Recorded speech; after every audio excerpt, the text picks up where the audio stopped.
halkan waxaan iskugu imaanay inaan yani ka xunnahay dhibaatadii ka dhacday Beledweyne xisbiga UPD waxa uu bilaabay waa khayr waxaan dadka Beledweyne joogan la qaybsanaynaa dhibaatada iyo musiibadii ku dhacday oo soo noqotay arinta Beledweyne walaahi ciyaar ma ahan waxa dhimanay waa dadkeena Soomaaliyeed iyo caruurteena waayeelkeena qofna kuma halee karno waa inaad gargaar degdeg ah aan u fidinaa Beledweyne walaalaha Soomaaliyeed ee ku nool dalka gudihiisa hadii ay bixiyaan $2 $1 ama xitaa $0 waa lagu badbaadin karaa Beledweyne damiirkeenu ha shaqeeyo diinka haweenka ragga wax garadka intaas oo waxaan ka codsanayaa in Beledweyne loo gurmado oo dadka geedaha kor saaran oo biyuhu waxna meedihiin waxna garaab yihiin oo dhalka haysan oo qaawan oo maxay ahayto wax meel u baxaan aan haysan oo biyaha dhaxa sabaynaya yaa in loo gurmado jacayl walaalaheena Soomaaliyeed inta damiir kale maanta Beledweyne waxba kama xaqran doono insha Allah waxaan diyaar u nahay inaan u gurmano walaalaheena Beledweyne ayaan diyaar u nahay inaan u gurmano oo aan garab istaagno waa mid naga diyaar ah waa mid maanta qalbigeena aad u xanuunjisay waa mid aanan iloobi karin dhibaatada ka dhacday meeshaas dadku waa dadkeeni waa gibilkeeni waa garabkeeni waa annagiyo kale oo dhibaato nagu dhacday culimadeena Soomaaliyeed salaad walba ay tukaan masaajidaha u istaagaan shacabka Beledweyne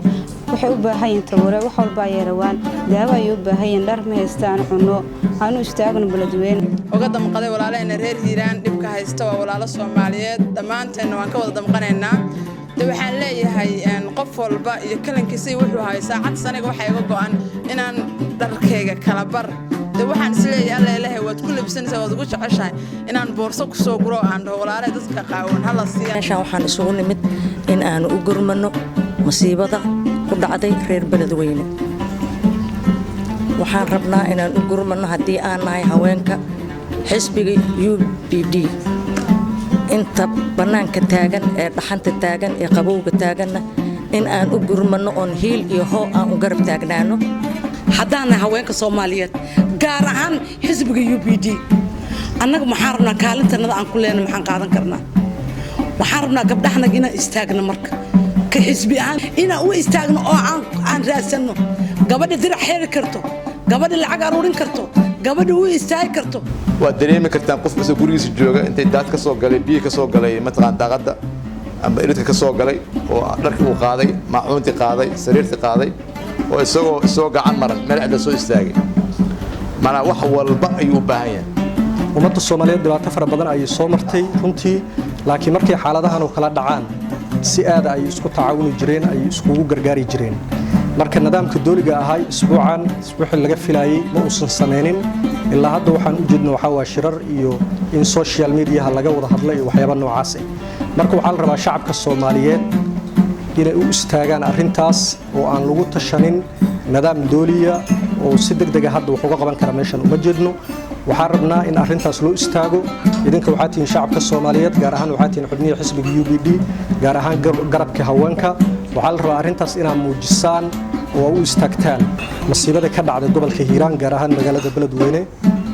fatahaadda uu sameeyay webiga Shabeelle waxaan iska rabnaa hadii la yiraahdo gurmad marka la yiraahdo gurmadna waa qof kasta oo soo diyaar garow إلهي سبحانه وتعالى أصوك هذا يوحوري وتعاونوا على البر والتقوى إسكاشدا وإسكو كالميستا سمفلكا يعبسد إلهي رسولك عليه الصلاة والسلام حوري ارحموا من في الأرض